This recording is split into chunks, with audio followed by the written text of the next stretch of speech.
here on the Next Opportunity Social page. We have an amazing interview today. I'm super excited about it. We're welcoming Nina Payne, who's the founder, CEO, and visionary. I love that you've got all three of those titles. Why not? Of Foundation Management LLC. So this is a booming, incredibly successful event company that's calls Detroit home, but gaining that, you've got national attention with your incredible work. So Nina, we want to welcome you. We're so excited to talk to you more about your journey, entrepreneurship, business growth, everything in between. So let's just dive in. So let's go get it. Thanks for having me, guys. I really appreciate it. Opportunity to kind of talk and share some of the things that I've learned over the years, and then, learn about what you guys are doing as well, because I think that's important. Yeah. So tell us more with your own words. I don't want to speak for you. So tell us more about yourself, your background. Why did you fall in love with entrepreneurship? Let's just dive in. Well, I'll give you the short, long version, right? So it all started way back when I was a little girl. There was somebody in our family that was a truck driver. And it was fascinating to me because the person could pick up and go wherever they wanted to. They lived on the road. And when you got into their truck, their bed was behind the two seats. They had the refrigerator. They had all of every needs of home right there. And it kind of, I told my dad I wanted to be a truck driver. I didn't really mean I wanted to be a truck driver, but I something about the lifestyle of freedom kind of resonated with me. And I didn't know what it meant at that time. I just kind of stuck to that. It just was fascinating. I could just take my truck. If I wanted to make some money, I'd pick up a load, drop a load off, and then I would do whatever else I want, travel, whatever. And so that resonated with me. And then when I got to high school, I just naturally was that friend that planned all the parties, where we're going this weekend, Nina, we're going here, we're going there. Here's your itinerary. I just was that person, an organized person in my friend group. So that led to planning birthday parties and graduation parties and that sort of thing, just because I like to do it, not because of anything other than I was that person in the friend group. And then one time I had one of the dads give me $50 for planning a graduation party. And I wasn't looking for anything like that. It was just, you did your girlfriend thing. And I remember looking at it like, this is a real $50 bill. Okay. And I had a job then and making money, but it was like, put a pin in this because this is something that, I could make money at. Never even thought about it prior to that. When I got to college, I went to Eastern Michigan University when they were Hurons, not Eagles. And I met up with some people. I don't know, I always had a drive for just making money. And I had to pay for half my school. And so I had to work full time, and I needed to be able to back then create some hustles to be able to get some additional income coming in. And so I had a full-time job. I planned parties with some of the fellas up there. I did some female exotic and male exotic parties. That's for another interview. But work to make a little side dollar on this side of legal. I would venture out. And so I just kind of fell in love with the production end of planning events. It was just, take an empty room, build it from scratch, ideate what the outcome's going to be, ideate what the experience that the client is going to have, the guests when they walk into the room, what is the first thing they're going to say. Like I started building all of that back then. And it just kind of grew from there. And so when I got out of college, however, I graduated with a degree in business and organizational management, and I couldn't find a job. It was like, back then it was like you graduate from college and they were entry level positions that were supposed to be guaranteed to you if you graduated in business, and they would train you in whatever department. Well, that was a lie. That didn't happen for me. And so it was one of those moments where things have always kind of gone well, and I set a goal and I make my goal. And that was one of those things that just was baffling to me. And just to give you an example, I you guys remember Price Waterhouse? You remember the firm, Price Waterhouse accounting firm? Well, after sending out like 100 resumes and 20, 30 interviews and that sort of thing, I got landed an interview at Price Waterhouse downtown at the Renaissance Center on the 50-something floor. I was so excited. It was the best position for me. It was really an organizational restructuring position. And then I got the position.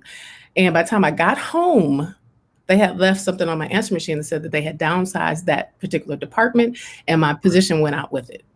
And so I was like, it was just one of those times, you know. At the time I was managing the dry cleaners, because that's kind of one of my hustles at Eastern Michigan. I would manage dry cleaners and press clothes and that sort of thing for extra money.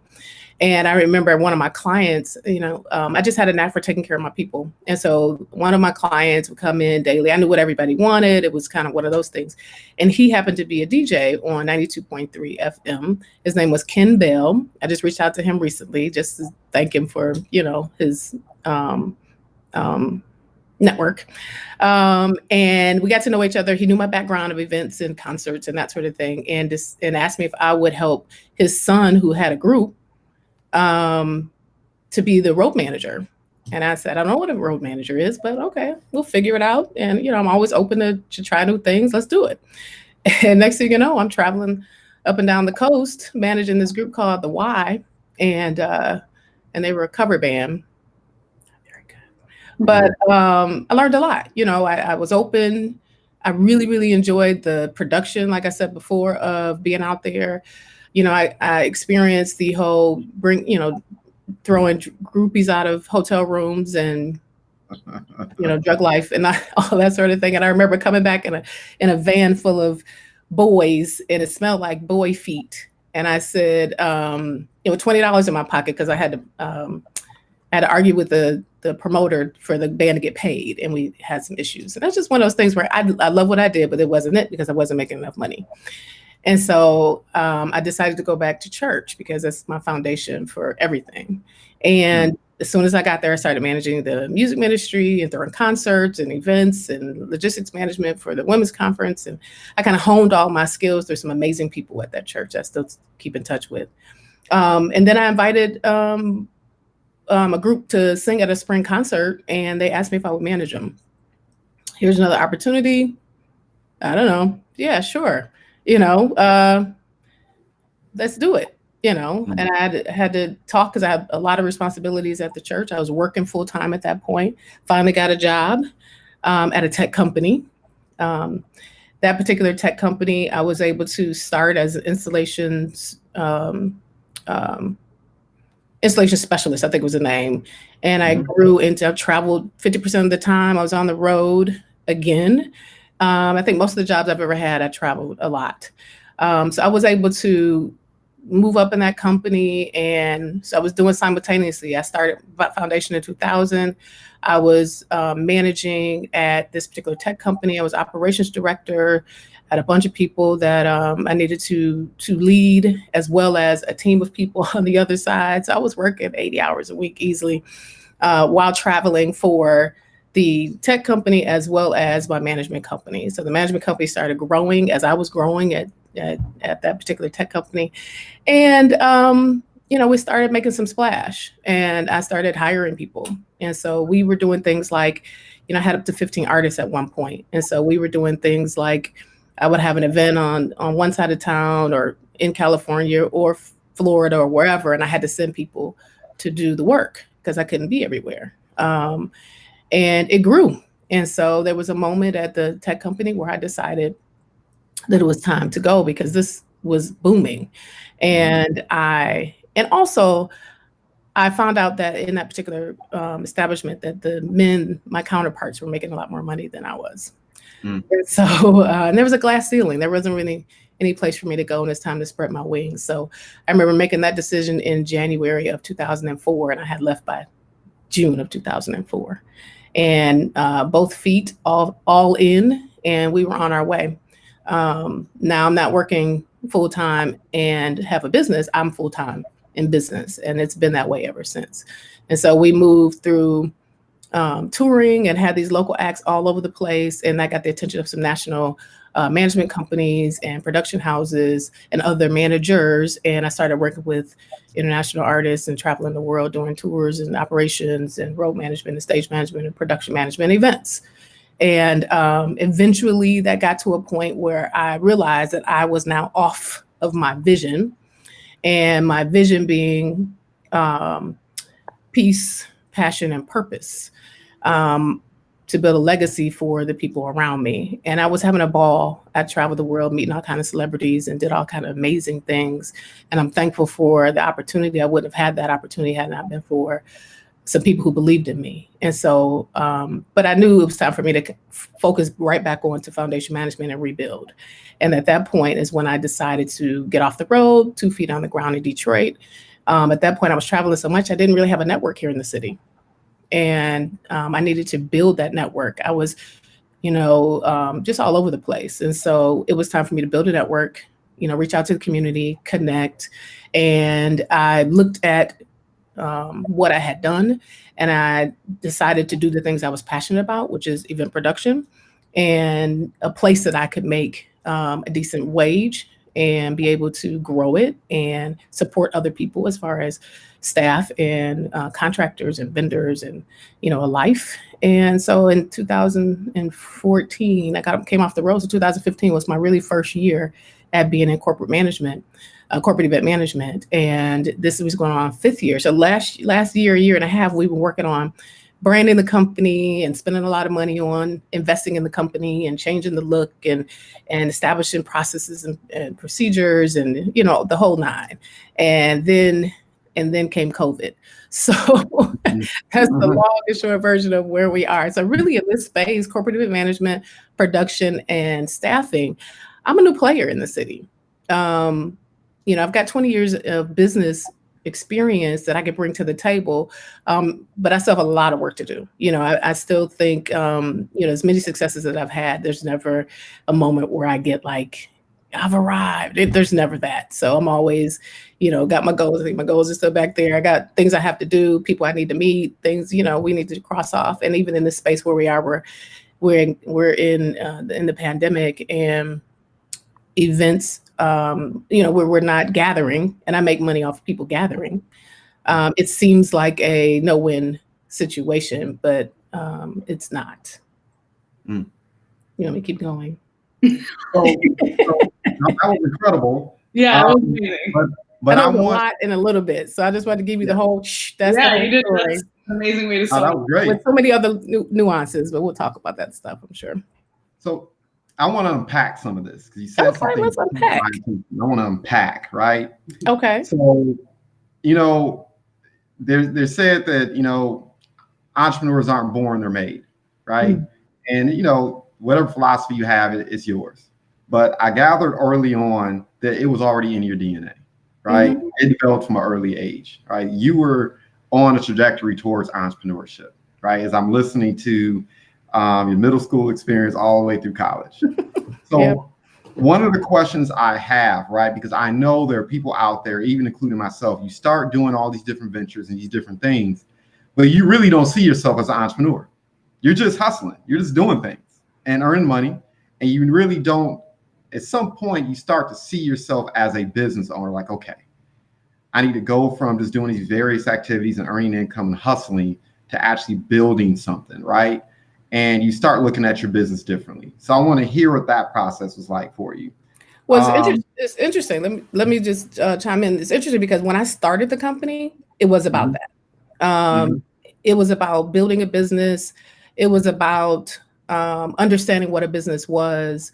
It was about trajectory. It was about growth. It was about being the best artist management and special events company in the country. That was the path I was on. And so that fueled me leaving corporate America, right? Because we were able to grow it enough to make sense for me to leave my amazing job that I had, I was making pension and 401k and the whole nine. And so, which was a great decision, one, because, I needed to be able to manage my growth myself and not have a company do that. But then two, it definitely was about setting goals and reaching goals. And I definitely acknowledged the fact that I was a business owner. What had happened was when I got introduced to the national and international market, I became more of a freelancer than I was a business, a solo entrepreneur, so to speak. My staff was managing some other things here, and then that started to drop off, and I was out doing the thing, you know what I mean? And so I lost focus of what my initial intent was when I started the business. And so it was important for me, and it's important for others who are listening, to remember your why always. And so when I look at my life vision being peace, passion, and purpose, when I looked up one day and said, this is great, but I'm not doing anything that has any impact, really. I'm throwing concerts, it's amazing. The artist that's on the stage gets all the accolades for it. They're building a legacy. But what am I building? What am I contributing? What's my impact that I'm making? That involves my purpose. And when I started seeing that, I started seeing how the industry was changing. Artists were firing teams left and right. It was like, I felt like being in corporate America again. I found myself kind of right back in. It was doing all this work, 22-hour days, traveling the world, but there was nothing I could hold on to. So for me, it was like, whoa. This is not what I should be doing. It was obvious. And I'll give you an example. I think we woke up one morning and Fantasia, if you guys are familiar with her, decided she was going to move to LA, fire her band. And, it was a wrap. 30-something people were out of a job. And that just resonated with me. And I was like, I will never give someone that type of power over my livelihood again. That's not going to happen. And so that's when it started coming back. And I had to go back to my why. Like, why does this match why I wanted to do this in the first place? And it didn't. So that's when I came off the road. So in that period of time, I said between 2006 and 2014, that's a long time. Well, it wasn't 2006, but probably 10 to 14. I would say between 5 and 6 years, I was kind of floating around. Right. Not really, like you said, not really taking ownership in being an entrepreneur or a small business, but just kind of, getting a check and traveling the world and, meeting celebrities. It was kind of like that. And then I woke up and this shook me up enough for me to like get grounded and then start to build again. So that's the story. So I'm going to unpack this a little bit more. Okay. That caught my attention. Okay. Because there are people listening in right now who are working their quote unquote cushy jobs, right? Yeah. And I know a lot of people's eyes have been open, right? I think a lot of people finally realize you believe in job security, you might as well believe in the tooth fairy, right? But nevertheless, it's still scary, right? You have the 401k, you have the structure, you have all these things in place. And you also talked about that 80-hour work week, right? Yeah. A lot of individuals fail when they attempt to make the transition because they have no idea the type of sacrifice is going to be required to get to where they want to get to. And if you don't mind, expound upon that. What was that process look like? What was the day-to-day? What were you thinking when you were doing those 80 hours and transitioning from corporate America to business ownership? I had set some goals that I wanted to accomplish within foundation management. It needed to have exhibited a safe space for me to be able to do the jump. Like I needed for it to get to a place where the revenue generating components were enough for me to leave my 6-figure income job. You know what I mean? I needed to have saved up enough money to be able to handle myself for a period of time as well. So there were some specific goals that I wanted to have in place before I made the jump. I had no doubt that when I made that jump, that it was going to be successful. Why?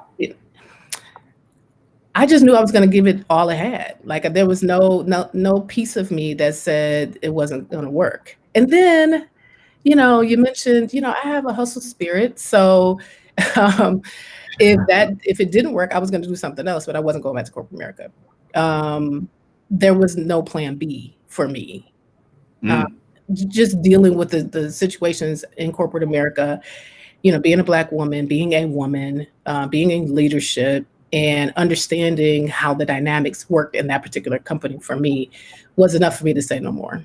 And so there wasn't, I didn't think about there being a plan B other than, if the industry tanked, because I don't have any control over that, like we're experiencing now, then I would need to make another move. But it wasn't. And then there was other things too, like, multiple streams of revenue, just making sure that I didn't have all my eggs in one basket. And that was part of the wake up call that I had when I was on the road. I looked around and I was working for multiple artists, but all of my eggs was in entertainment. And, even the events, all the events that I did were specifically for artists. And so I just felt really uncomfortable in that space. So having multiple streams of revenue or having more than one pot is important in the game as well, to kind of assure, for me that I didn't have to go back to a 9-to-5. I'm going to ask one more question, and I That's know we should do that, but I have a couple more, right? Okay. So you have this thing now where you have people saying, I'm going to develop multiple streams of income, right? They have 5 or 6 things going on, but none of them are streaming. They're like striplety, right? Nothing really sustainable is transpiring. And it's easier said than done to do that, right? To create multiple streams, right? Because you're juggling a bunch of different plates. And how do you make sure one thing is given enough time, enough investment to grow and prosper and do what you need to do, right? So that's something I would be interested in hearing your feedback on for our audience. The other thing that I'm thinking about too is when you have to start hiring people for the first time, you're giving up a little bit of agency, right? That requires a little bit of agency. You got to trust.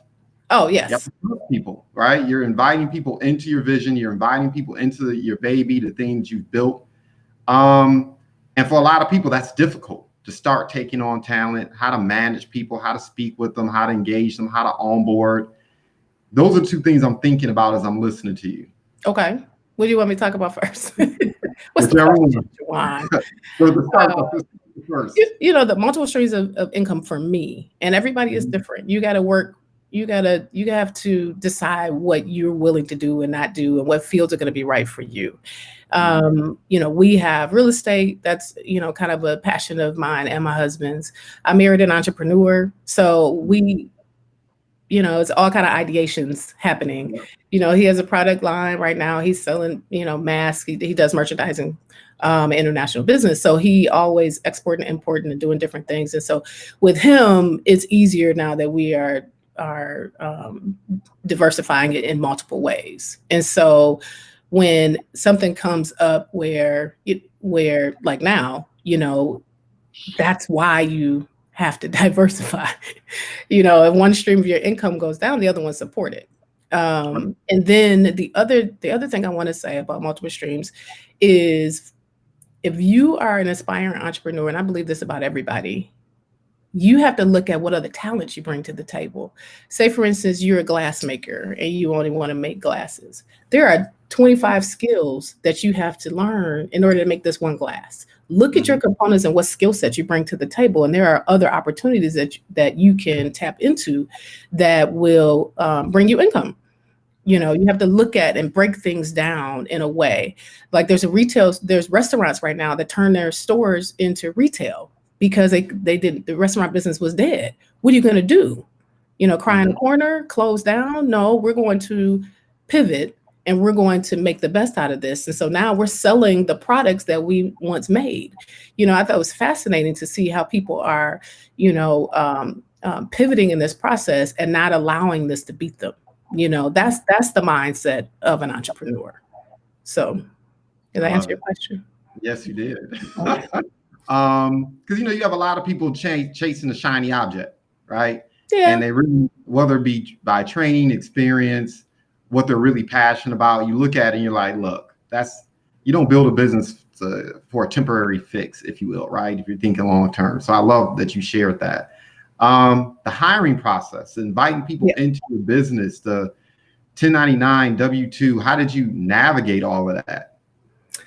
Well, I have done several things. I've had people approach me and say they want to intern or, get into the event business and they want to learn from me. That's an interesting perspective because that works as well because there's already an energy behind learning. And then I've also approached people where I see them working someplace and they provide excellent customer service, or the task that they've been given was just done so well. I look for selfless people. I look for people who are willing to learn and grow and, don't mind the grind. Events can be, difficult in that the hours are, challenging for some, and the work can be brutal. The clients can be testy. There's all sorts of things that happen. And so it takes a certain type of person to be able to work in the event industry. And so I'm looking for those type of skill sets when, we're talking. So what I've done is some of the people that are on my core staff, most of them are contractors. And so I pay people by the job. And so depending on how many jobs we have, this is how we calculate how much they get paid. So I don't extend myself out where I have this huge employee dollar amount to have to spend every month or every year. I do have regular contractors, don't get me wrong, but I'm able to manage it that way. And because we're still in the growth curve, we're not at a place as far as I'm concerned. We're still in the growth curve. And so we're implementing new things and we're ideas. And so we'll get to a point where, and I've got an admin that I do pay, but that we'll get to a place where, we'll have to do employees. But right now we do contractors, and those contractors invest into what we're doing because they want to learn, because I also mentor them, because they generally have some sort of desire to have their own business. And so I'm able to work with them and give back to them and pour into them and share my resources with them. So the value add that they get working with me, I think is why I'm able to keep people for so long. So you'll hear business owners say this, right, as a reason not to hire individuals, as a reason not to bring on talent. They'll say, well, they can't do it as good as me. They can't do it. They're afraid that the person they bring on won't do the work the way they want it done, or do it as well as them and do it exactly how they want to execute, right? Yeah. You had to overcome that. What did that process look like? Well, I understand that people don't do things exactly like you do. We do have training processes and do make sure that people are, from an ethical standpoint, is way more important. I can train you on how to do the job, but I need you to be the type of person that is going to reflect the business. So that means when I can trust you to walk up to a client and not solicit them, or I could, I could expect you to walk up to a client and be respectful. I can expect you when a client is going off about something that you don't go off back. Like, I need those type of people. I can train you on how to be a stage manager, production manager, do the event stuff, registration, put up pipe and drape, all of those tasks that go along with the event. Those are trainable, but who you are as a person has to be at the core. And those things are more important to me. And so I focus on that. It's really a part of the brand of Foundation Management to provide an acceptable level of customer service. It has to be that way. And so if you're not a person that can be humble to do that, then this not a place for you. So that's how I pick my people. I love it.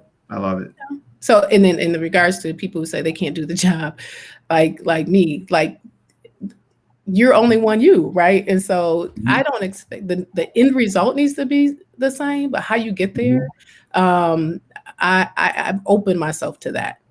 There's only one Nina Payne. There's only one John Bruford. There's only one Jelly. There's only one of you.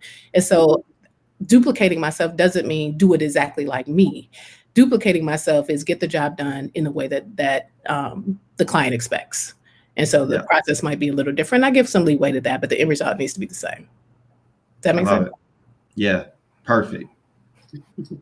I want to dive into that a little bit more from a different perspective of, I love that what you look for in contractor, employee, whatever, is more of who they are as a person, because you understand what you're able to teach them to be successful and how you want it done. But what I'd like to talk about is what are some of these misconceptions about your work or your industry, or things that, because you talked about the gruelingness of events, and I think that I've done event work as well, and it is grueling. But I want to dive in a little more. Like, it's not just all glitz and glam. We're at a rock concert, right? So, what are some things that people they assume or they don't understand as much about the work that you do or being a part of that industry? I think it's just that. I think but it's okay. So when attendees or guests arrive at an event, the last thing you want them to know is how much work it took for you to get there. All you want them to experience is that feeling of amazement, excitement, whatever impact you were trying to invoke in that event. And so it's not their job to understand, the industry, and it's not their job to understand that we were up all night putting these 40-foot drapes up. It's none of that. It is our responsibility to make it seamless for everybody who walks into the room. And so you've been to events before where you can see they're struggling. They're late, or, something's crooked. The sign is crooked. It fell down behind the presenter, all of those things. My job is to make sure none of that happens so that everything is seamless. And so to do that, however, it does take a lot of practice. It takes a lot of diligence. It takes super detailed perspective. It takes me being a little difficult on my staff at times, because things have to be right. Tablecloths have to be the same size. They have to be, the napkins have to end in the same space. The chairs have to be, all of those things have to be right, because people won't remember necessarily all the good things, but they definitely will talk about the bad things. And so you're only good as your last event. And so you don't want to have any of that type of impression. So there's a misconception in there, but I don't think that particular issue is an issue that I dwell on. My purpose is to make sure they don't see any of those issues, right? So I like to work with vendors, even vendors who understand that as well. So my AV vendors, or my decorator vendor, or my stage vendor, they need to be able to understand the goal as well. And so that we work like a seamless team to get this event up. That's how I work. Does that answer your question? Yes, absolutely. No, it does. Sometimes I'll go off on a tangent. I don't No, I like it. It tells a full story, full picture that way. Questions are vague sometimes. They lead to other inspiration. They do. Yeah. I do want to shift a little bit too, because of what you do is so interesting right now to hear your perspective with everything going on with the pandemic. And you talked about how amazing you've been able to see some other businesses pivot. How have you been able to pivot, or what are you doing to pivot right now? And I'd also really like to hear what you think your insight is, when stay-at-home orders are lifted and things start to come back to where we can meet as a group in a certain capacity. What do you think that might look like? Very good questions.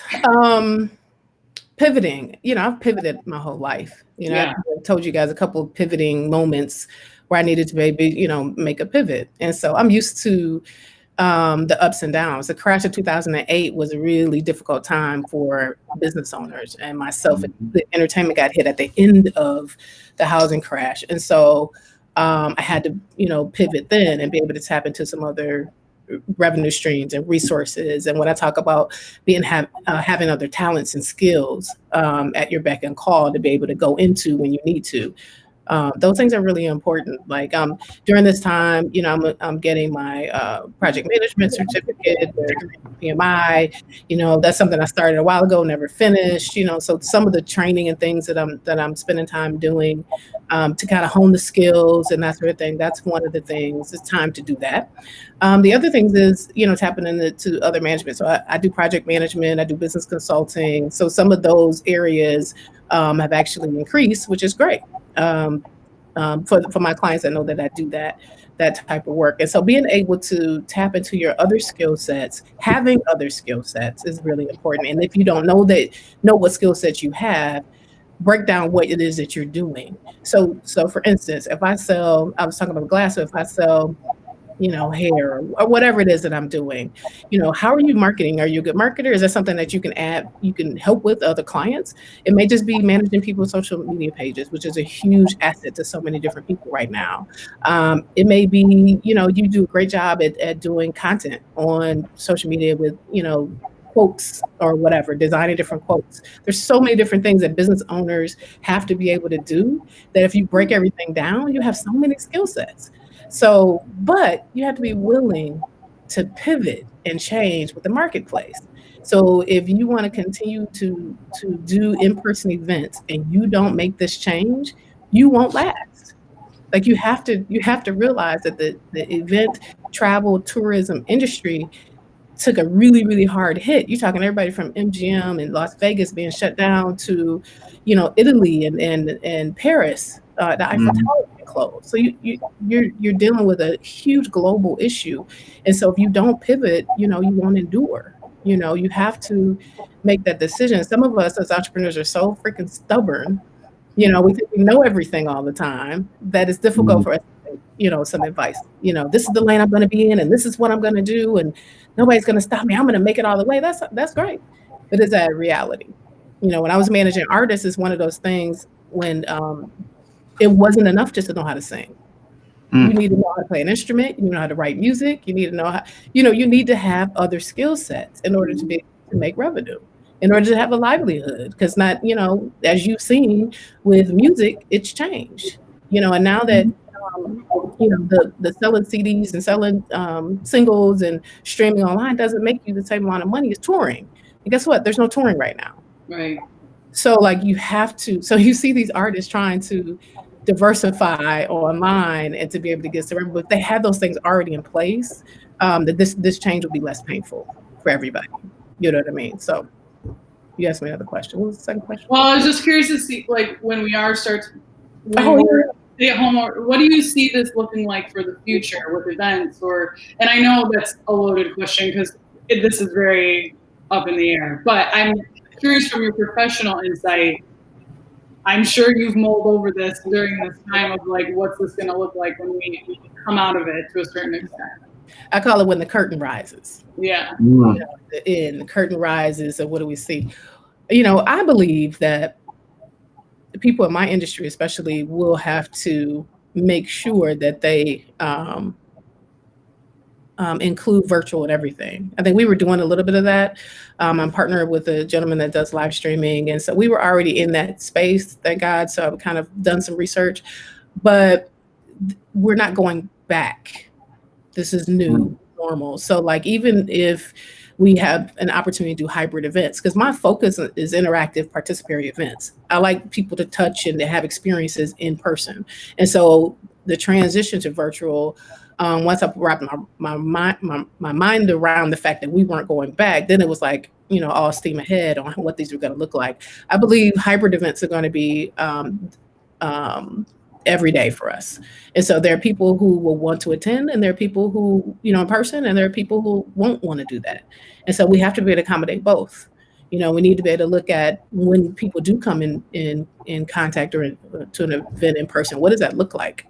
I talked on one of the chats that I did about event professionals being able to look at their contracts, look at their insurance, look at emergency exit strategies, look at on-site health professionals to be on site. Generally, if you do a larger event, I'll have an EMS truck or something there. But now we have to look at having nurse assistants and nurses and that sort of thing and attendants on site at every event, because we just don't know what we're up against. And so that's a cost that I have to talk to my clients about. That's a whole new kind of thing. And so with the clients that I'm working with, I'm moving, we're talking about moving most of their events, all of their events virtual.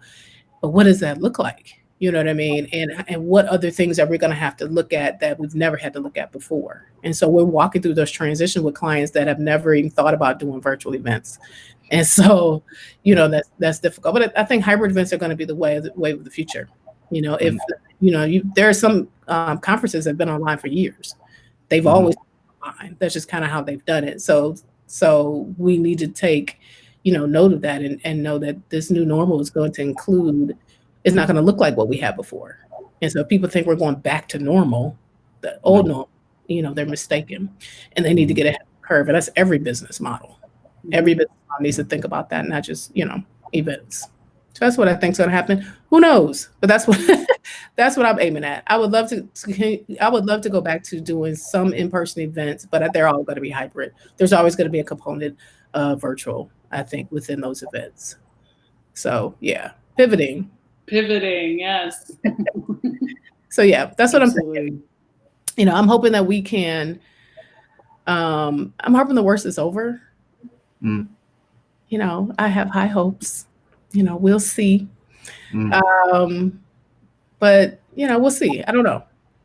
What do you guys think that's going to happen when we come out of this?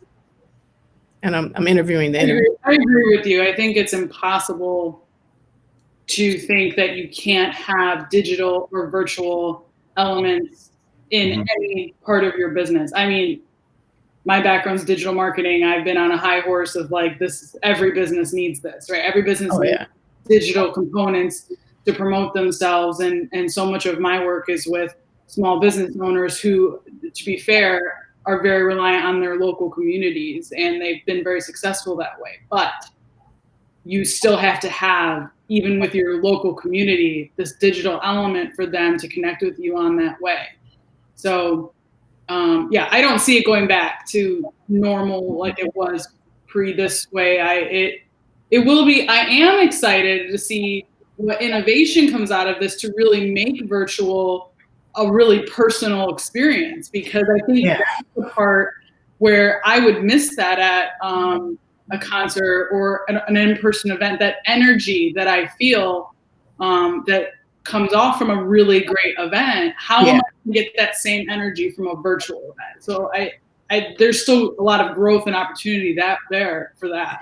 Yeah, I agree. I was talking about that with a client. It's like, the events that we've done in the past, the way we've done them, and I have a lot of reoccurring events and clients, thank God for that. But they won't look the same online. So we have to come up with something totally different. Some of the goals might be the same. It might be a fundraiser, or it might be an awards banquet of some sort. But how do we communicate? When you communicate virtually only, there's a different feel. There's no laugh track. There's no clapping there, so it's a different feel. You're not going to feel the same. And so trying to get their heads around the fact that we've done this event for 5 years, it's been successful, 1,000 people, and now we move online. I have to look at what the advantages and the disadvantages are.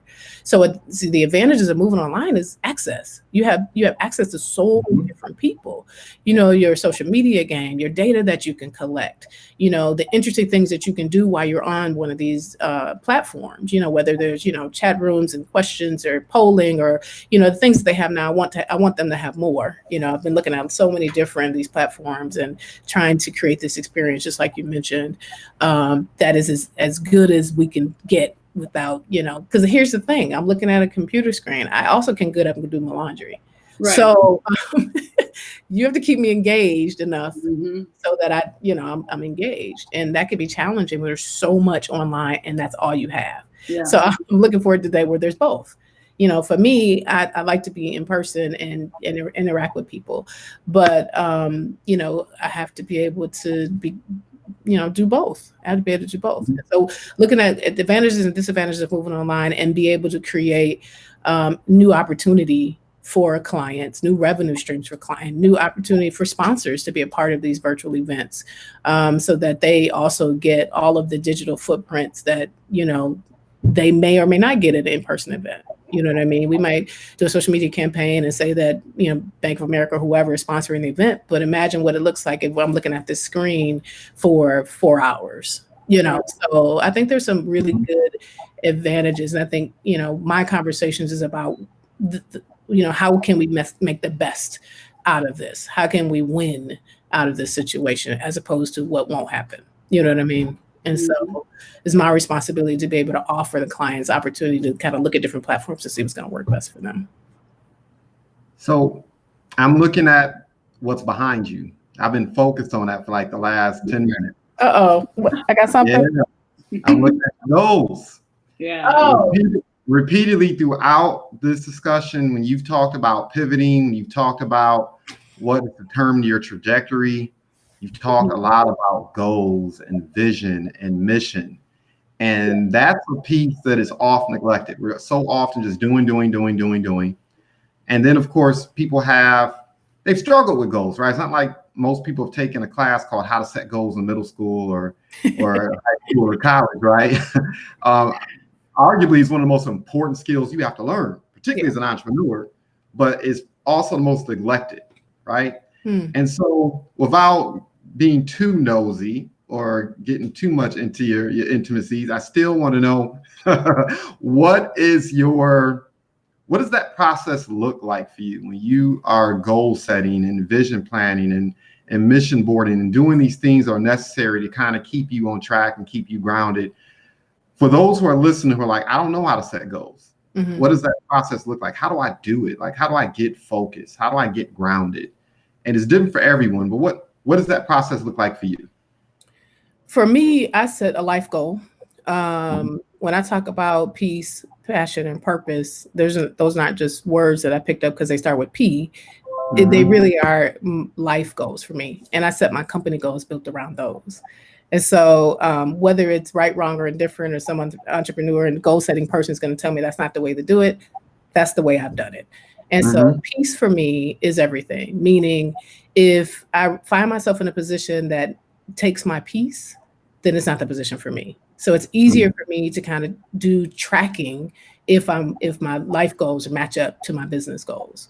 And so the sense of freedom that I talked about when I was a young girl, and being able to kind of move and shake when you want to. If you're not feeling well, you can take the day off, be the master of your own domain. That's in that peace place. And for me, I have to have it. Passion is an opportunity for me to be creative, and that grind and motivation and feeling I get when I'm accomplishing things, like that thing right there, I have to have. It's just part of who I am. It fuels me. And so when I look into an empty room and I'm like, okay, what are we going to do to build this event? And I get excited. That's fueling my passion. I have other passions. I like to paint, and I love hanging around my family, and we sit around the kitchen table and have these really intense conversations. I'm passionate about those things, and I try to make sure that those things are included. And then a purpose for me is about legacy. Why do I do this from a foundational standpoint, financial standpoint? I'm building a legacy for my daughter and my bonus daughter. So these real estate, with the real estate company that we have, they'll walk away with real estate. They'll walk away with companies. They'll be able to continue the business that we started, if they so choose, or they could sell it. We have life insurance policies and savings so that they'll be able to, be invested in when that time comes. And so those are the three things that I line my business goals up with. And so from a financial standpoint, that's, revenue generating, multiple revenue streams, not like we talked about, but multiple revenue streams, passion, being creative and motivated, and self-care and all those type of things. And then peace, being able to be okay with me, and making my decisions and confident in the things that, I do, and being okay with saying no to a client that doesn't seem like it's going to work in my piece. And so if you feel, and I'm, blessed to be in that space now, but I don't have, all money is not good money. And I'm real careful about that. I'm real careful about the people that I put in my space, and who, if they looks like they on the side of gray and legal, or if they are somebody who's a little volatile, any of those types of things that's going to interrupt my peace, then I may recommend them to someone else. Yeah. And so I build goals based off of that. You said so much just then, but I want to pack it, but we're running out of time. But I want to thank you for mentioning that financial foundation piece. That piece is so neglected, right? Making sure that your business is structured properly, making sure that you have a certain investments held in certain vehicles, the whole estate planning, the life insurance, the business succession planning. Personally, that's one of my biggest fears right now. There are some iconic businesses here in Detroit Metro, iconic, and I know the affairs aren't in order. I know that business owner doesn't wake up tomorrow and clock into work or open their doors. That business literally disappears. And it's a conversation that we can't have enough in the entrepreneur ecosystem. So I'm so glad you brought that up. Thank you. It was necessary. Absolutely. I know you've been in business consulting for a long time, and you understand, you've seen the back door and the books and that sort of thing. And so I think coming back into this space, coming out of the music game, that's one thing that was purposeful on my mind when I talked about mind mapping and getting back to business and growing this company, was about those three pillars, and then making sure that those things were in place. They've always been in place, but I want to add to them, you know what I mean? And making sure that my daughters have a leg up in this game, if they choose. Right. My daughter goes to Central Michigan. She's a junior. She is vice president of her fraternity, and she's got all of these opportunities to do amazing things. And so I think she will probably take some of the, I don't know, we're in the real estate, and I have another daughter that just graduated from Georgia State, go Deja, and who's an entrepreneur at heart as well. So we have to be ready for that. And we want to be able to equip them so that they have an opportunity that, and we're so excited about that when we leave this earth, they'll be okay. you know? Yes. I love it. I love it. Yeah. 2 fun questions, I guess, right? Okay. I like fun questions. Fun questions. Yes. What is your superpower? Or or what is your spirit animal and why? That's interesting because somebody was just talking about that a couple of weeks ago, and I had to look it up because I didn't remember. My spirit animal is turtle, and Why? all I can go off is what they told me on the test that I took. But being agile, wisdom, adaption, or being able to adapt. I think were some of the attributes that they talked about. Yeah. And so I guess I'm a turtle. I love it. A superpower is something that my dad taught me, which is manipulation in its finest. Meaning, the superpower, when I took the test for superpower, it said mind reading. And I've just kind of grown to be really good at reading people. And so my dad used to use that for manipulation. I try to use it for all good. The powers are all good. And being able to connect with people and be able to help people and be able to know if this person's going to, if they're serious about what they're doing, if they're playing around, if this is just a side hustle, or if this is a real business, or if this is a hobby, being able to ask certain questions to be able to know what I'm dealing with. And so I've been able to really hone that skill over the years. And so when I took the test and it said mind reading, I was like, wow, okay, superpower. I like it. So what are yours? Haha. How about that? Yeah. So the one superpower I think, or I've been told, or I believe I have, is empathy. Okay. Empathy. Even though I've been told I'm articulate, a great speaker, and blah, blah, blah, blah, blah, blah. I actually enjoy sitting back, being quiet, and listening and learning more than anything else. Understanding where people are coming from. Being humble. Which is part of having empathy. I've gotten to a place where I just don't judge, because I've experienced some of everything, the good, the bad, and understanding that people are coming from different places. People have different crosses that they're bearing. People have had different types of trauma that they've experienced. Yeah. And you need to be aware of that when you're engaging folks, right? So the ideal that you just can't assume. And I experienced 2008 as a business owner too. I remember that year and subsequent years vividly. And the lesson I learned is you can be business owners that we're on top, can be on the curb tomorrow. Yeah. When situations like this transpire. And so 2008 really opened my eyes to empathy and being humble. So I would say that is my superpower. In terms of my spirit animal, Jaguar is the animal that repeatedly comes up when I take those tests. So Jaguar can be sociable for the most part. They're independents, right? They fly solo the majority of the time. Fierce hunters. They're quiet. They don't announce themselves, but when they get on you, they're there, right? So some of those attributes I find to be very apropos. Interesting. Yeah. Jaguar. Okay. Mm-hmm. I like that. Do you know yours, Richelli? Yeah, I didn't know there were proper spirit animal tests. I need to take right. There's always something out there. I did.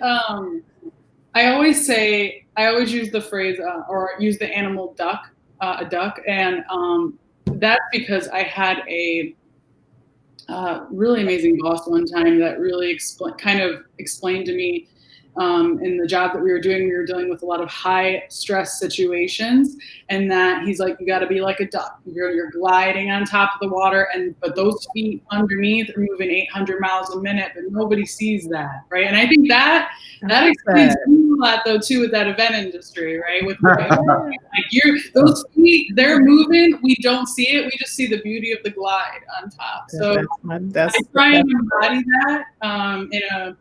I guess a duck is my spirit animal. So I try and embody that of the energy I'm putting underneath the water is gonna make that glide even. I love that. That's awesome. Yeah. As for my superpower, I don't know. I really need to think about it. I know it's weird, right? To be asking that question. Like I try. There's some things that are similar to what like Jawan said because of the nature of what I do in working with small business owners. I try and be very tailored, I guess, in a way of realizing we all have very different situations. We all have very different lives. We all have very different goals. We have all very different purposes. And I love being able to dive into what that means for you and helping map that out. So I need to think a little more of how to summarize that superpower. Yeah, take the superpower test. Yes, I need to take the superpower test. Superpower test. Boy, there's always something. Yeah. I got enough to deal with. So, and wrapping up here, if you could impart some lifelong lessons or entrepreneurial tips or lessons, if you will, that you want our listening audience to take heed of or to be aware of, just certain things that you believe are so important for those who are aspiring entrepreneurs, or quite frankly, those who've already made the leap and they're in the throes of figuring it out, whatever their deal is. What would be maybe one or two like tips or suggestions or lessons you'd impart? I would say if you don't have a vision, create one. And because it's a tool, it keeps you focused on the big picture.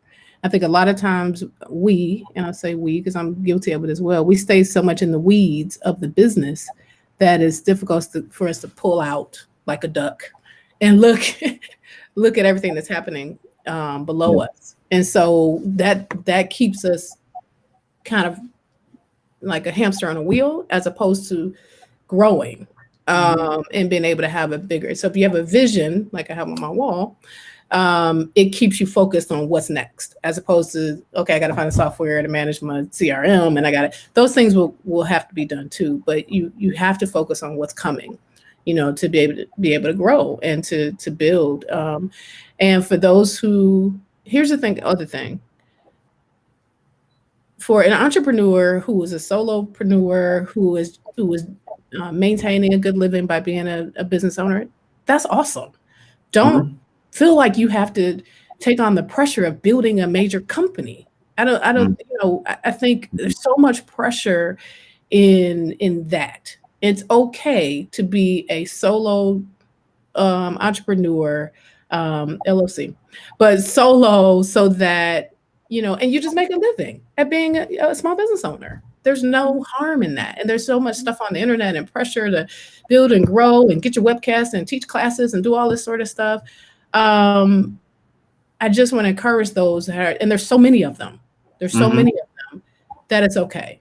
You know what I mean? That as long as you are happy with what's going on with your business, you're making the living that you want to make, you're doing what you're supposed to do based on what your goals are. That's hats off to you. And you've been maintaining, and so many businesses that, have been out here forever and they're maintaining, they're doing great. And that's okay. They may not want to be the biggest, sandwich shop in the universe, or, they may not want to do that. And that should be okay. And people are telling them, no, you have to do this and you have to do that. And you have to, I think people need to just figure out what their goals are, create a vision, figure out how goals to get there, and decide what you want to do for you. That's why we're entrepreneurs. We want to do what we want to do for us and whatever, and impact the community, right? So we want to, that's the difference between small business and entrepreneurship. Entrepreneurship wants to change the world, create and, make a product or a system or something that's going to impact. But the rest of it is small business. We are, creating a livelihood for our families. Mm. And that's okay. It's okay Yeah. to do that. And I think there's just too much pressure. So it's okay. That's the other thing. Know your why, get a vision. And then two, if you decided that your goals is what you're going to do, then that's okay. Do that. And it's okay. That's what I wanted to say. I think the other thing is too, all of us have been through a lot of things. I think for me, I had to plug my computer in. One of the things that people don't know about me is I've had 3 strokes, and I went through a period of battling with lupus. And in the midst of all of that, I was a business owner. And so, having to, if you have the unction, the balls, for lack of a better word, to do this entrepreneurship, you can do anything. So we're talking about superpowers. Those who take this leap and they're out here figuring it out and grinding and researching and going to school and all these different certificates and doing Zooms and Be Lives and Facebooks and trying to learn and grow. You are amazing. And I just want to encourage all the small business owners out here that we don't know what you've gone through, but you have. You keep going, keep shining, do the way you want to do it. There's so much information online that sometimes it can just be overwhelming. Do I do it like this? Do I do it like that? Do I do it like this? Should I have done that? Maybe I should take that class. Like there's a lot of that if you have a vision of what you're trying to accomplish, then it's easier to kind of dissect through the mess of all of that. Yeah. And a lot of it is opinions, not necessarily facts. So learn how to decipher and pull away from the information and decide for you what's going to be the best route for you. And then go out and get the information that you need to make that happen. As opposed to going out and you reading every book and you're looking at every podcast and you have all of this come at you. Now you're just kind of waddling in space as opposed to moving. So, yeah. I love it. Thank you so very much for your time. You're welcome. This was fun. Yes. Yes, indeed. So tell me about Be Live. This is, are you suggesting that people use this Be Live? Yeah, Be Live is a streaming function that partners directly with Facebook or YouTube to go live on the platforms. And you can have multiple guests. That gives you the option to make this really clean and clear. The other thing is that we're using it as well because while we love streaming on Facebook Live, we also want our video. So this is the video. We can put it on. We can put it on YouTube. We can put it in multiple places if we need to, and it comes through really clear. I think this worked really well for the first time to use it. So I found it to be super easy. You can add logos. You can really add a lot of customization to it. So yeah, it worked out. I see that. Okay. Awesome. Well, thank you, Nina. Just so people know here on Facebook, in case you came in halfway through or a little bit late and you're worried that you missed it, this will continue to live on Facebook. Just give it some time when we're done and it will be available for permanent replay whenever you want. How long does it take before it's available? I think Facebook just has to process it. So I'd say give it an hour, to be honest. Oh, okay. Safe. Yeah. And it's there and you can jump through, skip through, find what you missed and watch whatever. So, well, if someone wants to, I've been taking these Zoom calls with business owners and other people just to chit chat about what they're doing, to talk about, how they can make a move, transition. Just random call from, I put on LinkedIn, I got a call from a young lady who just wanted to do a Zoom call to see what the collaboration looks like. So I'm open to that. You can find me at FMLLC events on Facebook, Twitter, and on Instagram, or Nina Payne anywhere. So reach out to me and let's see if we can collaborate on something. It's that time to kind of see what's out there and to connect with people like you guys. So thanks for having me. Really appreciate it. Thank you for joining us. Pleasure was all ours. And Of course, for our listening audience, as always, look at Next Opportunity Social. You are the best thing about what we do.